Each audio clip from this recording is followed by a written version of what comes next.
1814 London के दिल में एक ऐसी घटना हुई जो शायद ही दुनिया ने कभी सोची हो। खून नहीं, तलवार नहीं, बल्कि मौत आई थी बीयर के समुंदर के रूप में। दोस्तों, आज मैं आपको ले चल रहा हूं अक्टूबर 17, 1814 के लंदन में। ये एक आम दिन था। लोग अपने घर में थे, बच्चे गालियों में खेल रहे थे। कोई सोच भी नहीं सकता था कि अगले कुछ मिनट में उनकी जिंदगी हमेशा के लिए बदल जाएगी। लंदन के टॉटनहैम कोर्ट रोड पर एक बड़ी म्यूक एंड कंपनी ब्रूअरी थी। ये एक मशहूर बियर फैक्ट्री थी जिसमें बड़े बड़े स्टील के नहीं बल्कि वुडन बैरल्स में बियर स्टोर होता था। सबसे बड़ा बैरल था हॉर्सशू ब्रूअरी का वाट। ये एक टैंक था जो इतना बड़ा था कि उसमें 14 लाख लीटर बियर स्टोर थी।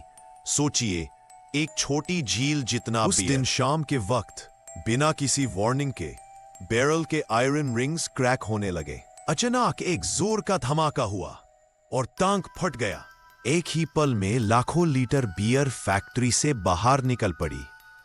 बियर की लहरों ने इतना जोर पकड़ा कि पूरी दीवारें टूट गई। बियर का सुनामी रास्ते पे आ गया। बियर की लहर 15 फीट ऊंची थी। घर, ढाबा और छोटी दुकानों को तोड़ती चली गई। कुछ लोग अपने घर में सो रहे थे, उन्हें संभालने का भी वक्त नहीं मिला।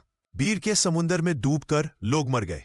एक लोकल पब के अंदर बैठकर पार्टी कर रहे लोग एक ही पल में बह गए। और सबसे डरावनी बात, कुछ लोग बियर से बचने के लिए ऊपर चढ़ गए, लेकिन बियर इतनी तेज थी कि पूरी बिल्डिंग ही गिर गई। इस एक्सीडेंट में 8 लोग की मौत हुई। कुछ लोग गुस्से में चिल्लाए, ये तो ब्रूअरी का श्राप है। दोस्तों, उस रात लंदन की गलियों में बियर ही बियर थी। लाशें भी उसी बियर में तैर रही थी।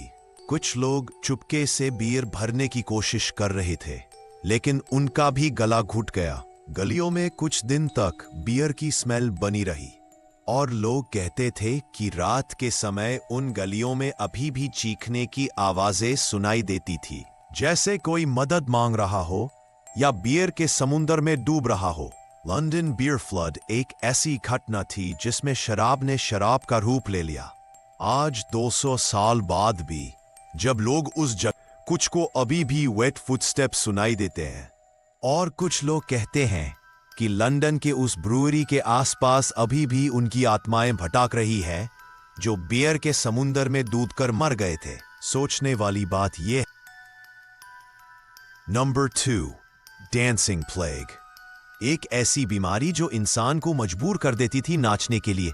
नाचते नाचते लोग बेहोश हो जाते, हड्डी टूट जाती और कुछ तो मरते भी थे। ये था यूरोप का सबसे अजीब और डरावना राज, द डांसिंग प्लेग। ये कहानी शुरू होती है 16वीं सदी में स्ट्रासबुर्ग से, लेकिन इसके छोटे मोटे केसेस 17वीं और 18वीं सदी में भी यूरोप के अलग अलग शहरों में रिपोर्ट हुए। सोचिए, एक ऐसी गली जहां लोग बिना म्यूजिक के, बिना किसी ढोल नगड़े के बस अपने पैर पे काबू खोते जा रहे हैं और धड़ धड़ करके नाचते जा रहे हैं। पहले 1-2 लोग, फिर 10, फिर कहीं कहीं ये डांसिंग फीवर दिनों तक चलता था। लोग दिन रात नाचते रहते जब तक उनके पैर खून से दर ना जाते। कुछ लोग थक कर बेहोश हो जाते, कुछ की हार्ट फेलियर से मौत हो जाती। गाँव वालों को समझ नहीं आता था कि ये कोई बीमारी है या शैतानी सजा।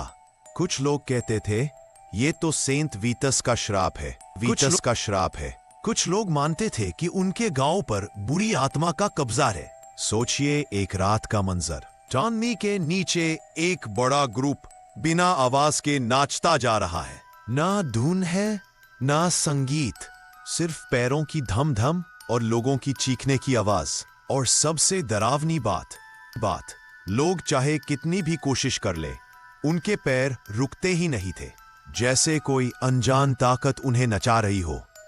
हिस्टोरियन लिखते हैं कि स्ट्रासबर्ग में 1518 में एक औरत, फ्राउ त्रोफिया, बिना वजह नाचने लगी थी। एक हफ्ते के ही 400 लोग उसके साथ नाचते रहे। बहुत से लोग मर गए, भूख, थकान या दिल बंद होने से। ये ट्रेंड कभी कभी बाद में भी दिखा। 18वीं सदी के कुछ शहरों में डांसिंग फिट्स के केसेस नोट किए गए, जहां छोटे ग्रुप लोग बिना वजह नाचने लगते थे। आज के साइंटिस्ट कहते हैं कि हो सकता है ये एक मास हिस्टेरिया थी, या फिर लोग एयरगॉट फंगस वाली रोटी खा लेते थे, जो LSD जैसा हल्यूसिनेशन करता है। लेकिन दोस्तों, उस वक्त के लोगों के लिए ये सब एक्सप्लेनेशन नहीं थे।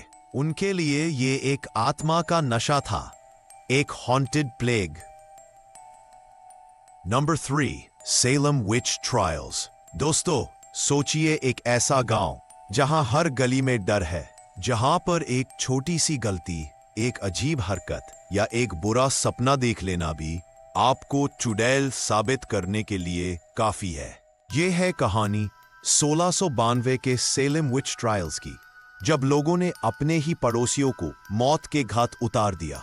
सेलम, मैसाचुसेट्स, एक छोटा सा पुरातन गांव। यहाँ के लोग बहुत रिलीजियस और कंजर्वेटिव थे। उनकी सोच थी कि उनके आसपास शैतानी ताकतें घूम रही हैं। एक दिन गांव की कुछ लड़कियां अजीब तरीके से बिहेव करने लगी।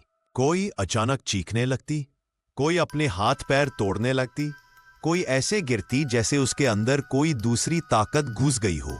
लोगों ने तुरंत कहा, ये सब काला जादू है, इन पर चुड़ैल का कब्जा है। सबसे पहला इल्जाम गांव की 3 औरतों पर लगा, टिचुबा, एक्स स्लेव, डॉट और सारा ऑसबॉर्न, एक अकेली औरत जो अलग रहती थी। कहते हैं तितुबा ने टॉर्चर के बाद कन्फेस किया कि उसने शैतानी किताब देखी है, और बस गांव भर में विच हंट शुरू हो गई। अब हर अजीब हरकत को विचक्राफ्ट माना जाने लगा।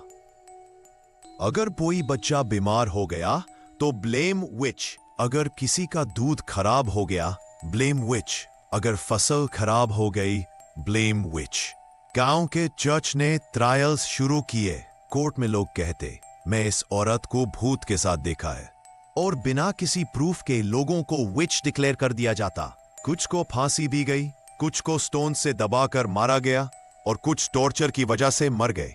सबसे डरावनी बात यह थी, अगर आपने मना किया कि आप विच नहीं हो तो भी मर गए। कहा जाता है कि रात के समय सेलम के उन पुराने फांसी घरों में आज भी चीखने की आवाज आती है, जैसे कोई अपनी बेगुनाही के लिए चिल्ला रहा हो। लोकल लोग कहते हैं कि उन लोगों की आत्माएं अभी भी इंसाफ की तलाश में भटक रही है। 1692 के सिर्फ कुछ महीनों में 200 से ज्यादा लोग विचक्राफ्ट के इल्जाम में अरेस्ट हुए और 20 से ज्यादा को मार दिया गया। ये घटना एक सबक बन गई कि कैसे डर और अंधविश्वास इंसान को इंसान का दुश्मन बना देते हैं। आज भी सेलम एक टूरिस्ट स्पॉट है, लोग उस हॉन्टेड जगह को देखने जाते हैं।